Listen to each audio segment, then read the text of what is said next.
The things that go on here that you never see. We really want you to be a part of our studio audience because, yeah, it's worth your time and trouble. Book your seat by visiting WBOC.com and clicking on our picture at the top of the page, or just give us a call, 443-880-9116.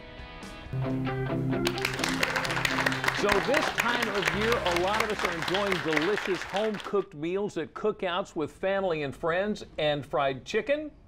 That's just a staple. Yeah, and joining us today to help us make a buttermilk fried chicken is Paul Gallo, the executive chef for Abbott's Grill in Milford. Thanks for joining us this afternoon, Thank you very much for having us today, guys. How are you guys doing today? Good. So what are we making? All right, we're just going to make some really simple buttermilk fried chicken and a little green tomato relish just to kind of change it up a little, something a little spicy. It's real quick and easy, real easy to do. Everybody should be able to do it. If I can do it, you guys can do it. So what goes into the chicken? For the chicken, what we do is we take some regular just chicken breast cutlets and we trim those down. I usually try to keep them about like 4 ounces to 5 ounces at the very most. We trim those up, soak them in buttermilk overnight. You can add a little salt and pepper to that if you want. So you got to kind of get it a little ahead of time. Really definitely helps, but you at least want a couple hours on that.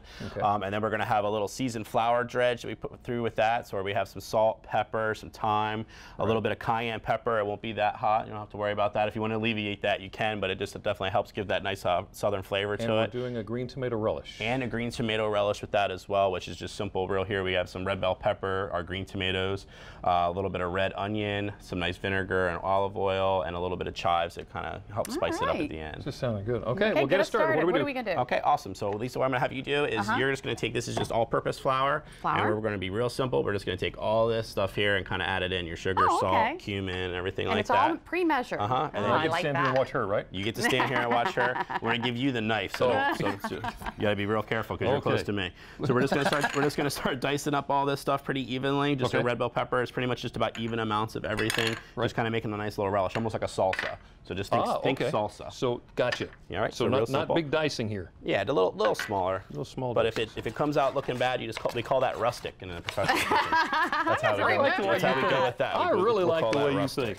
I tell my family that it's rustic. Okay, guys, just eat it. Just go rustic, or you can say it's farm to table, or you can go a couple different ways with that. And I'm going to put our oil on here just so it gets a little bit warmer. You want to have it about 350 degrees is a little bit hot for probably for at home, but you want to try and keep it right around that. If you did have one of those little home fryers, you could use that too. Yeah. That's perfectly fine. Probably a little safer, but you're a professional, so we're gonna let you do it the dangerous way. Oh, I'm a professional. Okay. Okay. So we've got our buttermilk chicken here. What I'm gonna do is I'm gonna drain this off just a little bit so we don't make a mess. And that's been soaking for 24 hours. You said or overnight? About 12 hours. Yeah, I put it in there last night. So we'll leave it a while. But you can see it kind of definitely starts to take on a little bit of the milk color. So if you just want to use the tongs here, and just kind of dredge it through. Dredge it around there and get a real light coating on there. How you doing over there, Jimmy?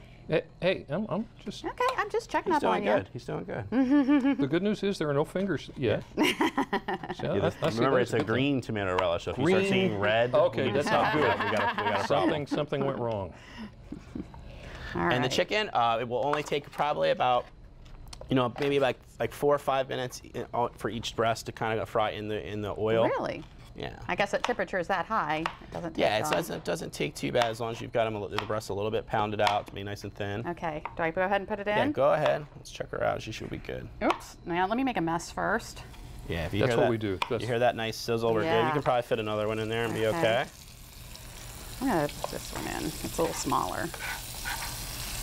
And if for some reason you did leave the oil on a little bit too long and it started to smoke, you just want to kind of safely turn the stove off. I wouldn't even move it at home. It's just a little dangerous, especially if you have little ones running around. Yeah. Just kind of turn it off and kind of start over again. Just be a little bit easier than trying to handle hot oil or anything like that, because it's definitely not fun. And if you would like this recipe, all you need to do is send us a self-addressed stamped envelope to 1729 North Salisbury Boulevard, Salisbury, Maryland 21801. You can go to our website, of course. Paul, I'm not as good as you. In a little bit. This is taking me a little time. I'm getting there, but I'm just not as quick as you are. You're doing good. This is frying up really nice. Yeah, it's coming out good. It's got that gets that nice smell to it. I have tried to fry chicken, and I always mess it up. I do not know what I'm doing wrong. Well, this is definitely a fairly simple, easy recipe. I think everybody has different little tricks of the trade and everything like that. But I always, some people like to do peanut oil. Unfortunately, at the restaurant, that's kind of like a no-go because there's so many people with peanut allergies. We have to be fair with and kind of make sure we're accommodating to them, which kind of is more and more alarming with more people having food allergies.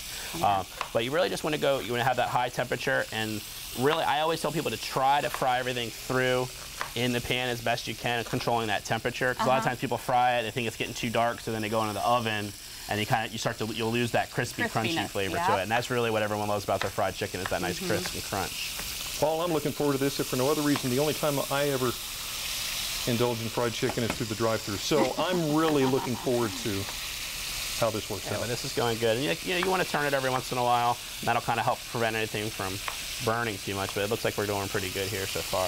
Okay. It definitely smells good.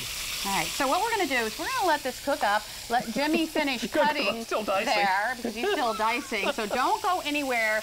We're going to taste this, and we're also going to make a dessert just after the break.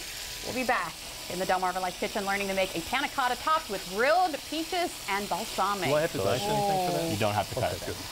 And now that we've given you a great idea for dinner and dessert, how about some free stuff? By now, I'm sure you know the Hebron Fireman's Carnival is underway. Up next, we give away 4 Carnival Ride wristbands to 1 lucky viewer. Maybe it's you.